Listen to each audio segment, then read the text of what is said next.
सीमांत गांवों को बूस्टर डोज की दरकार। चीन नेपाल सीमा पर बसे गांवों का सीमापन होगा दूर।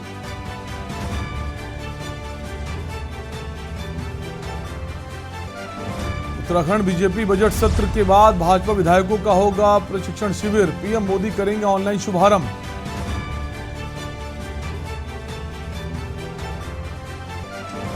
अडानी के मुद्दे पर 13 मार्च को कांग्रेस का गैरसैंण मार्च। जुटेंगे प्रदेश भर के कार्यकर्ता।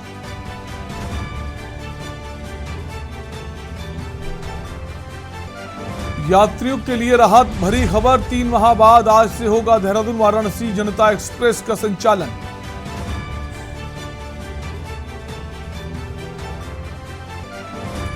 यूके पीएससी एई जेई भर्ती पेपर लीक मामले के 49 और छात्रों को नोटिस। आयोग ने वेबसाइट पर जारी की सूची। नियो मेट्रो प्रोजेक्ट ने पकड़ी रफ्तार। पीएमओ में हुआ पेश। मेक इन इंडिया होगी पूरी तरह मेट्रो।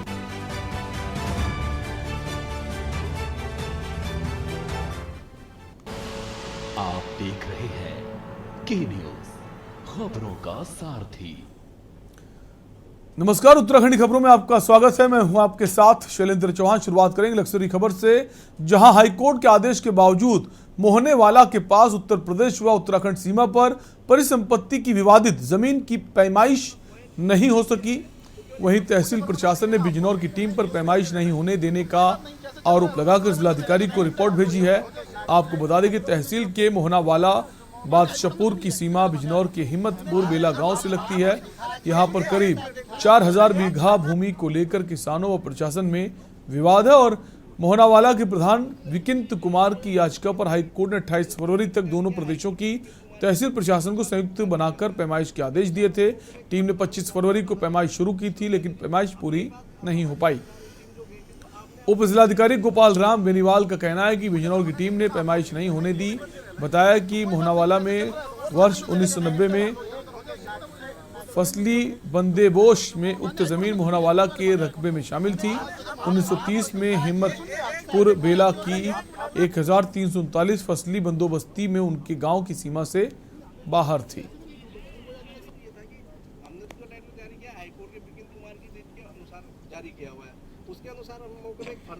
लक्सर क्षेत्र के बादशाहपुर जो लक्सर तहसील में पड़ता है और उसके बगल में उत्तर प्रदेश की सीमा पर हिम्मतपुर गांव पड़ता है। इन दो गांवों के मध्य कुछ सीमा विवाद काफ़ी लंबे समय से चल रहा है। कुछ अभिलेखों में भी भिन्नता है।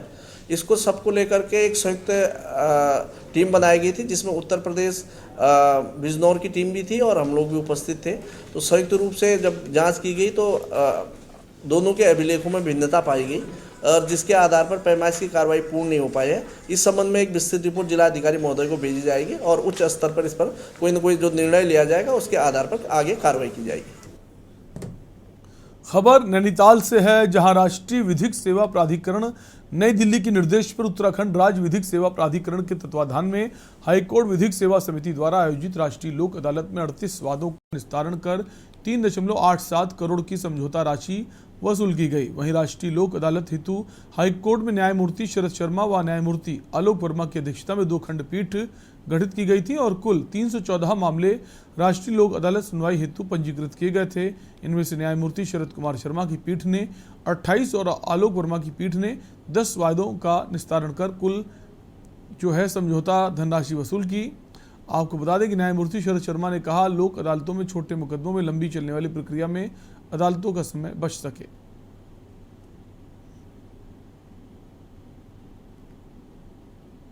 छोटे मोटे मुकदमे हैं अदालतों में जो काफ़ी समय से लंबित है, उनको एक समझौते के बेसिस पे उसका निपटारा करना, ताकि जो गरीब व्यक्ति हैं या किसी भी तबके के लोग हैं उनको इस कानूनी प्रक्रिया से थोड़ा सा बचाया जा सके।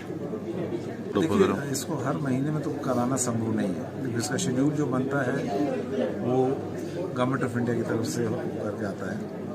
तो ये हम लोग के हाईकोर्ट के स्तर पर निर्भर नहीं होता कि हम इसको हर महीने कर सकें। वहाँ का जो शेड्यूल है उसको हमको फॉलो करना पड़ता है, उस हिसाब से हम लोग नेशनल लोक अदालत करते हैं। खबर सितारगंज से है, जहां उत्तराखंड के पूर्व मुख्यमंत्री व महाराष्ट्र के पूर्व राज्यपाल भगत सिंह कोश्यारी अपने कुमाऊं दौरे पर भ्रमण के दौरान श्री कृष्ण प्रणामी महाराजा अग्रसेन गौशाला परिसर में आयोजित कार्यक्रम में गौ भक्तों को संबोधित करते हुए उन्होंने कहा, जब से केंद्र में भाजपा की सरकार आई तब से भारत की कीर्ति विश्व स्तरीय हो गई है।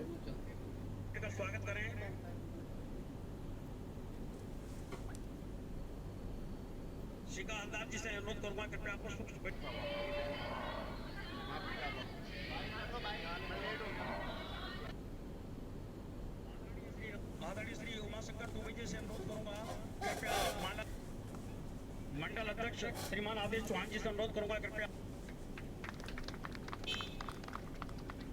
भगवान ने मुझे अच्छी बुद्धि दे दी, गायक भी करती थी और मैं भी पढ़ता, दोनों चलते रहे। स्वागत करें।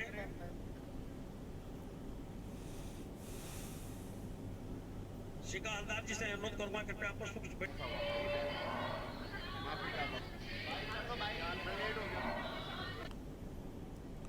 खबर रामनगर से है, जहां पुलिस ने करीब 5 माह से धोखाधड़ी के एक मामले में फरार चल रहे 20,000 रुपये के नामी आरोपी को गिरफ्तार किया है। वहीं कोतवाली के एसएसआई अनीस अहमद ने बताया कि रामनगर तहसील के राजस्व निरीक्षक प्रवीण त्यागी द्वारा पिछले वर्ष 7 अक्टूबर को गौरव कुमार निवासी रामखेड़ा मेरठ उत्तर प्रदेश निवासी खिलाफ धोखाधड़ी का मुकदमा कोतवाली में दर्ज किया गया था। उन्होंने बताया, आरोपी द्वारा स्थायी एवं जाति प्रमाण पत्र हेतु तहसील रामनगर में ऑनलाइन आवेदन किया गया था। जांच पड़ताल में पता चला कि आरोपी द्वारा आवेदन के साथ फर्जी परिवार रजिस्टर की नकल कूट रचित खतौनी स्थानीय निवासियों की लगाई गई थी।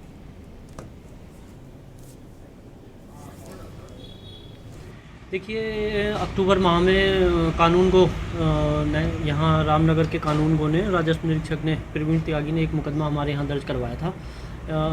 इन्होंने बताया था कि ऑनलाइन एक व्यक्ति ने, गौरव कुमार नाम के व्यक्ति ने ऑनलाइन स्थायी निवासी प्रमाण पत्र और जाति प्रमाण पत्र के लिए अप्लाई किया है। जब इसके कागजातों का वेरिफिकेशन हुआ तो इसके कागजात फर्जी पाए गए। इसने स्थानीय व्यक्तियों के नाम को पोर्ट करके और गलत तरीके से कूटरचित दस्तावेजों के आधार पर यहाँ अप्लाई किया था और इसका फर्जीवाड़ा जब सामने आया तो तहसीलदार के निर्देश पर कानूनगों के द्वारा हमारे यहाँ मुकदमा अक्टूबर माह में पंजीकृत कराया गया था। खबर लक्सर से है, जहां तैनात सिविल जज अमित भट्ट का ट्रांसफर हो जाने के बाद विदाई समारोह का आयोजन किया गया। वहीं विदाई समारोह में अपर जिला एवं सत्र न्यायाधीश शंकर राज, न्यायाधीश विवेक द्विवेदी और लक्सर बार एसोसिएशन के अध्यक्ष विकास पवार समेत बड़ी संख्या में अधिवक्ता मौजूद रहे। सभी लोगों द्वारा सिविल जज अमित भट्ट का फूलमालाओं से भव्य स्वागत किया गया।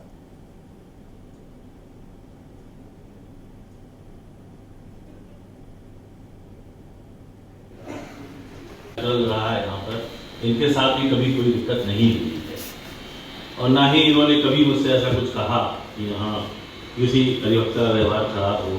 सभी का सहयोग रहा है और जुडिशियल वर्क में तो देखिए जो हम लोग करते हैं वो तो ऑन मेरिट ही करते हैं। अब कोई हारता है कोई जीतता है निश्चित ही, तो इसमें जो हारे वो भी अपने मन में कोई कलेश न रखे कि हमने सही वकालत नहीं की, ऐसा नहीं है।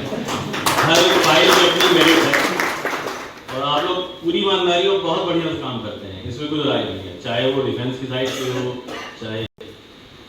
अमित भट्ट जी जो सिविल जज जेडी हैं, इनका ट्रांसफ़र हो चुका है और इसी से उसमें हमने आज विदाई समारोह किया था और हमारे जो जज साहब थे बहुत ही सरल स्वभाव के थे और बहुत ही अच्छे थे और जूनियर सीनियरों का बहुत बढ़िया रेस्पॉन्स देते थे और जूनियर तो इतने खुश थे कि बहुत ही अच्छा। और अब इसका हमें सबको बहुत दुख है, लेकिन क्या करें, ये तो एक रूटीन प्रक्रिया है, ये ट्रांसफ़र तो होते रहते हैं, आते रहते हैं अधिकारी, लेकिन ये अधिकारी बहुत ही अच्छे थे, बहुत ही अच्छा था इनका रिस्पॉन्स। खबर हल्द्वानी से है, जहां कुमाऊं मंडल के खिलाड़ियों के लिए अच्छी खबर है। खेल मंत्री और केंद्रीय रक्षा राज्य मंत्री अजय भट्ट ने हल्द्वानी के मिनी स्टेडियम में 4 करोड़ 77 लाख रुपए में बनने वाले फुटबॉल मैदान का शिलान्यास किया है।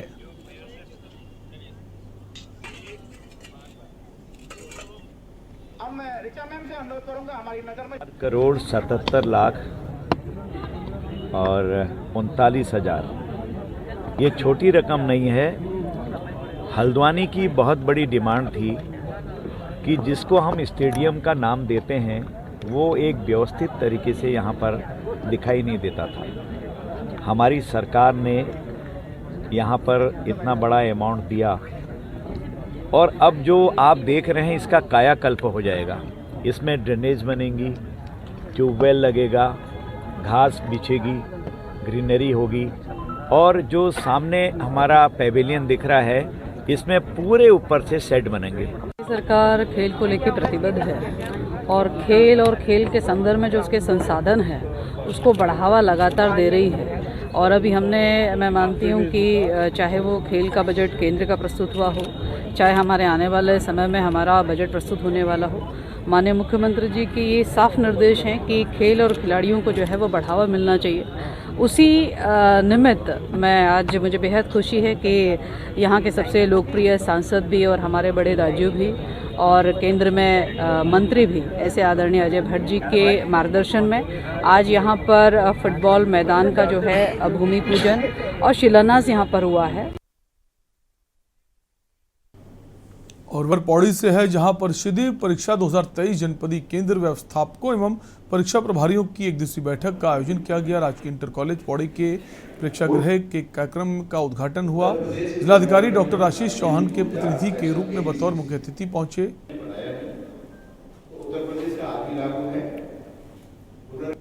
मीडिया हमारे भगवान जी रामनगर बोर्ड से जो हमारी 10-12 की परीक्षाएं होती हैं वो परीक्षाएं 16 मार्च से प्रारंभ हो रही हैं।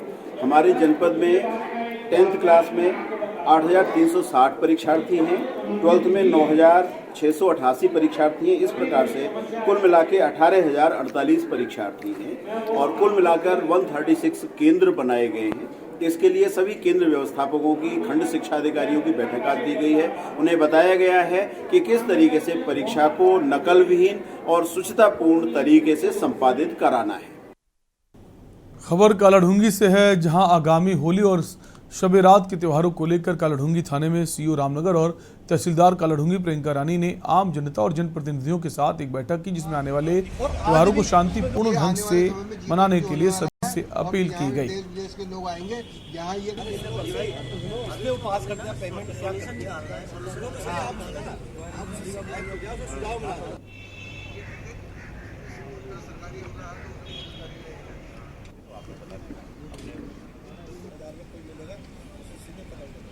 के आने वाले त्योहारों के संबंध में हमारे द्वारा थाना कालाढूंगी पर सभी जनप्रतिनिधियों की और उससे संबंधित लोगों को यहाँ पर बुलाया गया, जिससे आने वाले होली का त्यौहार और शब बारात को सकुशल रूप से संपन्न किया जा सके और ठीक से किया जा सके। चारधाम यात्रा जल्द ही शुरू होने वाली। सरकार द्वारा चारधाम यात्रा में देश विदेश से आने वाले श्रद्धालुओं को किसी भी प्रकार की परेशानी ना हो, इसको लेकर कार्य किया जा रहा है, मगर विपक्ष सरकार द्वारा किए जा रहे कार्यों को लेकर सरकार को घेरने का काम कर रही है।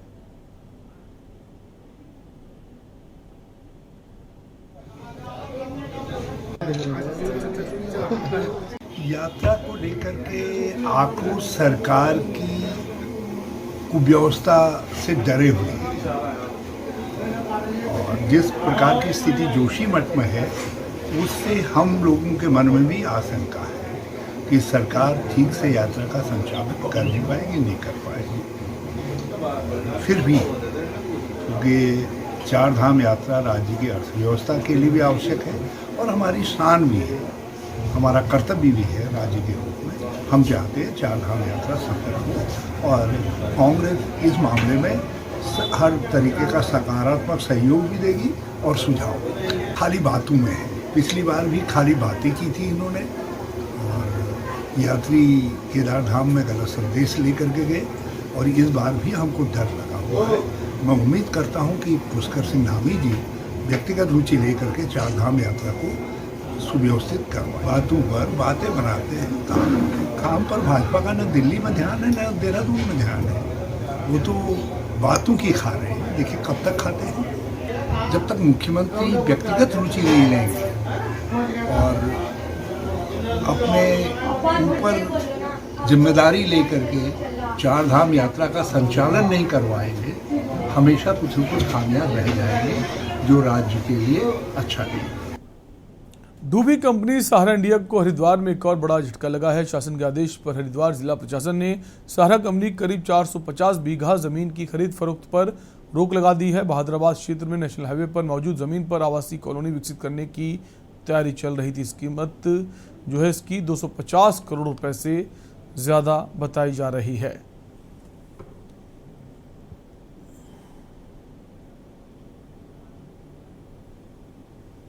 देखिए, इसमें राजस्व अनुभाग 2 से एक पत्र प्राप्त हुआ था।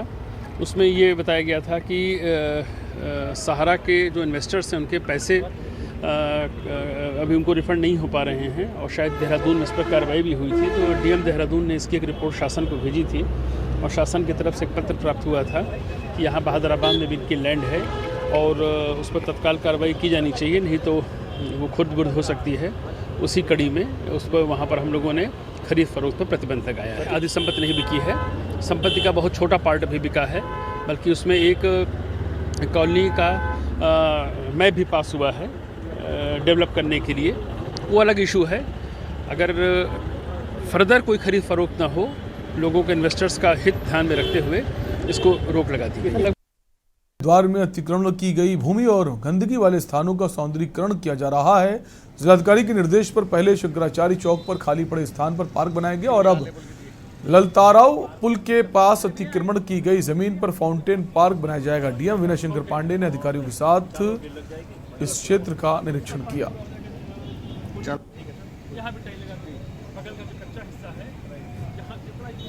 लोगों ने एक अभियान शुरू किया है कि हमारे मेन सिटी में जहाँ जहाँ पर अतिक्रमण वाली स्थिति है और काफ़ी गंदगी है, उसको सबको लैंडस्केप के माध्यम से खूबसूरत बनाने का काम हम लोगों ने एक संकल्प लिया है।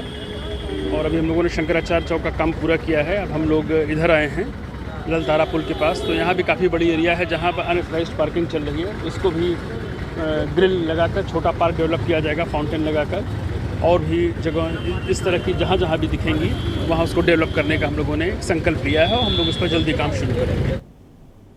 होली से ठीक पहले गैस सिलेंडर में अप्रत्याशित वृद्धि को लेकर प्रांतीय उद्योग व्यापार प्रतिनिधिमंडल की युवा इकाई के जिला अध्यक्ष सौरभ भट्ट के नेतृत्व में व्यवसायियों द्वारा होली उत्सव में पूर्व गैस सिलेंडर के दामों में की गई बेतहाशा वृद्धि का बुधवार खल्द्वानी में विरोध प्रदर्शन किया गया।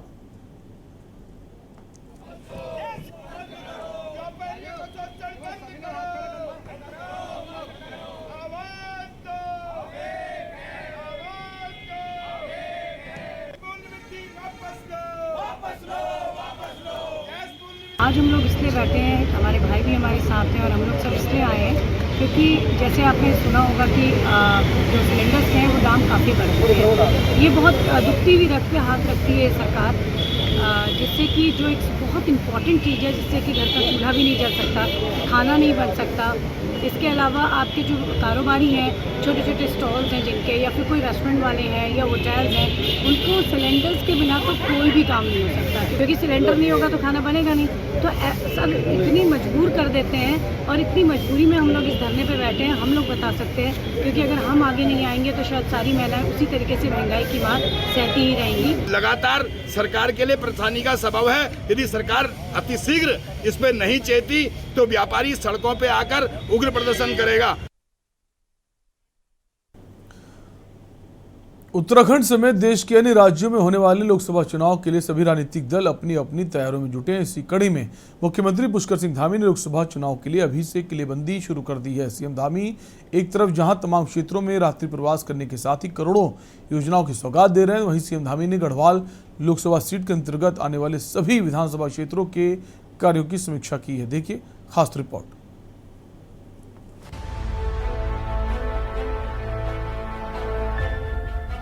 उत्तराखंड में अगले साल होने वाले लोकसभा चुनाव के लिए मुख्यमंत्री पुष्कर सिंह धामी ने अभी से लोकसभा चुनाव के लिए किलेबंदी शुरू कर दी है।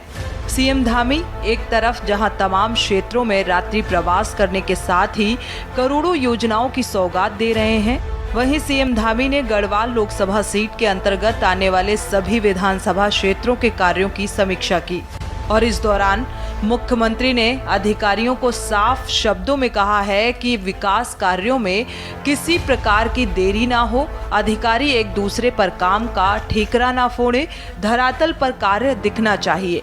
आपको बता दें कि उत्तराखंड की 5 लोकसभा सीटों में बीजेपी का कब्जा है। बावजूद इसके सीएम धामी अभी से किलेबंदी में जुट गए हैं। कांग्रेस का कहना है कि अंकिता भंडारी हत्याकांड से बीजेपी की स्थिति खराब है। उत्तराखंड की हर सीट का महत्व बराबर है। संख्या तो 5 है लोकसभा की, और पौड़ी हो, नैनीताल हो या हरिद्वार हो या अल्मोड़ा हो या टिहरी हो, सबका महत्व बराबर है। तो सरकार तो सभी संसदीय सीटों को ध्यान में रखते हुए विकास के जो भी नए आयाम छूने हैं, जो भी नई योजनाएं लानी हैं, उस दृष्टि से काम करेगी। जहां तक आपने कहा कांग्रेस में नेतृत्व का अकाल है और एक ही नाम वहां पर आ रहा है, तो ये हमारे यहाँ स्थिति ऐसी नहीं है। मुख्यमंत्री जी समीक्षा करें, कुछ भी करें, 3-3, 4-4 मुख्यमंत्री गढ़वाल लोकसभा से ही हैं और भाजपा के ही हैं, और मुख्यमंत्री में निश्चित रूप से घबराहट है, छटपटाहट है। भाजपा संगठन में जबरदस्त अंतर्द्वंद है।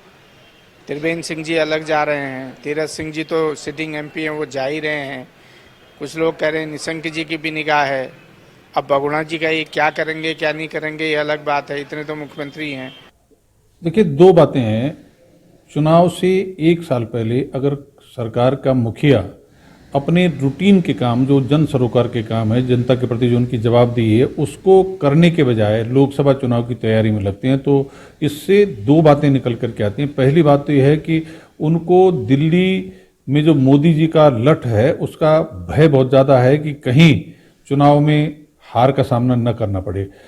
वैसे तो कांग्रेस अगर मजबूती से अपना लड़ाई लड़ती तो फिर कांग्रेस ने भारतीय जनता पार्टी के सामने चुनौती खड़ी करनी थी, लेकिन कांग्रेस आपसी झगड़ों में इतनी उलझी हुई है कि वो भाजपा के सामने चुनौती खड़ा करने की स्थिति में नहीं है। चुनौती अगर उत्तराखंड में खड़ी करेगी आम आदमी पार्टी करेंगे। लेकिन जो दूसरी महत्वपूर्ण बात है कि मुख्यमंत्री जी ने पूरे 1 साल में जिस तरह से उनके सामने जो चुनौतियां आई, चाहे वो UKSSC भर्ती परीक्षा हो, चाहे वो विधानसभा का भर्ती घोटाला हो, चाहे वो जोशीमठ की आपदा हो, चाहे वो पटवारी भर्ती परीक्षा हो, उनसे निपटने में, उनको समझने में और उनका समय से समाधान निकालने में मुख्यमंत्री जी पूरी तरह से फेल हुए। अंकिता ही नहीं, कितने अभी 3-4 लड़के हैं, वो भी ऋषिकेश क्षेत्र से, पौड़ी लोकसभा से ही हुआ कांड। वो इसलिए अभी से उनको ये करने चाह रहे हैं कि हम करेंगे, अभी भी लॉलीपॉप दिखाएंगे। वो ये नहीं बोलेंगे हम सीबीआई जांच नहीं करेंगे, बोलेंगे चुनाव के बाद ही। अभी तो ये इसको लेके रहेंगे इस मुद्दे को, लेकिन करेंगे नहीं। ये करेंगे तो अपने लोग फंसेंगे, बीजेपी वाले। इसलिए वो सीबीआई जांच कभी नहीं करने वाले। और वो जो बजटें दिखा रहे हैं, इतना फोकस कर रहे हैं पौड़ी लोकसभा में भी और उधर गढ़वाल की जितनी भी सीटें हैं, लेकिन बीजेपी अब समझ चुकी है, युवा भी समझ चुके हैं, जनता भी समझ चुकी है, बीजेपी का सफाई होना ज़रूरी है। अगर इन्हीं युवाओं को भी अगर समझ में आए, अगर कहीं छोटे मोटे लालच में आएंगे कि हमें 10-12 लड़कों को लगा देंगे नौकरी तो हमारा काम चलेगा, लेकिन एकजुट होना है गरीबों के बच्चों के लिए। सब ने बीजेपी का सफाई करना है इस बार। आपको बता दें कि गढ़वाल लोकसभा सीट के अंतर्गत कुल 14 विधानसभा आती हैं, जिसमें से 13 विधानसभा सीटों पर अब बीजेपी का कब्जा है। गढ़वाल लोकसभा सीट पर 1991 से लेकर अब तक 6 बार चुनावी जंग रावत बनाम खंडूरी रही है और इस बार भी यही परिस्थिति फिलहाल बन रही है। बीजेपी की तरफ से पूर्व मुख्यमंत्री त्रिवेंद्र सिंह रावत समेत तमाम अन्य नेता यहां से तैयारी कर रहे हैं, जबकि कांग्रेस गढ़वाल लोकसभा सीट पर मनीष खंडूरी को मैदान में उतार सकती है। वहीं वरिष्ठ पत्रकार कुलदीप राणा का कहना है कि बीजेपी की स्थिति अन्य राजनीतिक दलों की अपेक्षा काफी बेहतर है और इसका फायदा भी पार्टी को चुनाव में मिलेगा। देखिए, मेरी बात सुनिए, अच्छी बात है, ताल ठोक रहे हैं, बहुत अच्छी बात है। और जहाँ तक आपने बात की हरक सिंह रावत जी की, वो स्वाभाविक नेता हैं, तो नेता चुनाव नहीं लड़ेंगे तो और क्या करेंगे। मेरा ये कहना है कि सभी का ये होता है कि भाई हम चुनाव लड़ें, लेकिन उसके बाद पार्टी तय करती है, पार्टी जो तय करेगी उसको सभी मानेंगे। अगर पार्टी हरक सिंह रावत जी को कहेगी कि भाई इनको चुनाव लड़ाना है तो सभी लोग उस बात को मानेंगे। नहीं, मैं तैयार नहीं हूँ। नहीं, मैं पौड़ी से, मैं ऐसा है, मैं पौड़ी के बारे में बहुत स्पष्ट रूप से कह चुका हूँ कि मनीष खंडूड़ी जी हमारे स्वाभाविक उस लोकसभा क्षेत्र से दावेदार हैं। देखिए, ये आपने बड़ा अच्छा राजनीतिक सवाल पूछा, क्योंकि जिस तरह की पौड़ी की स्थिति है, पौड़ी में अभी जो लोकसभा में विधानसभाओं की स्थिति है लोकसभा के अंतर्गत, तो उसमें एकमात्र सीट बद्रीनाथ विधानसभा वो कांग्रेस के पास है, बाकी 13 की 13 विधानसभाएं भाजपा के पास है। तो भाजपा का पलड़ा यहाँ भारी है। इस समय वर्तमान में भी वहाँ भाजपा के एमपी हैं, और इससे पहले भी वहाँ भाजपा के पास ही ये सीट रही, भाजपा के ही एमपी वहाँ से रहे, तो उस लिहाज से भी भाजपा का पलड़ा भारी है। कुल मिलाकर बीजेपी राज्य में होने वाले लोकसभा चुनाव को काफी गंभीरता से ले रही है। यही वजह है कि सीएम धामी सभी विधानसभा क्षेत्रों में भ्रमण करने के साथ ही सभी लोकसभा सीटों की विधानसभाओं में विकास कार्यों को कम समय में ही पूरा कराने की कोशिश कर रहे हैं, ताकि चुनाव में पार्टी को इसका लाभ मिल सके। सवाल ये है कि क्या 2024 के लोकसभा चुनाव में बीजेपी एक बार फिर से हैट्रिक बनाने जा रही है। देहरादून से के न्यूज इंडिया के लिए अंकित काला की रिपोर्ट। और उत्तराखंडी खबरों में अभी के लिए इतना ही। देखते रहिए के न्यूज इंडिया। नमस्कार।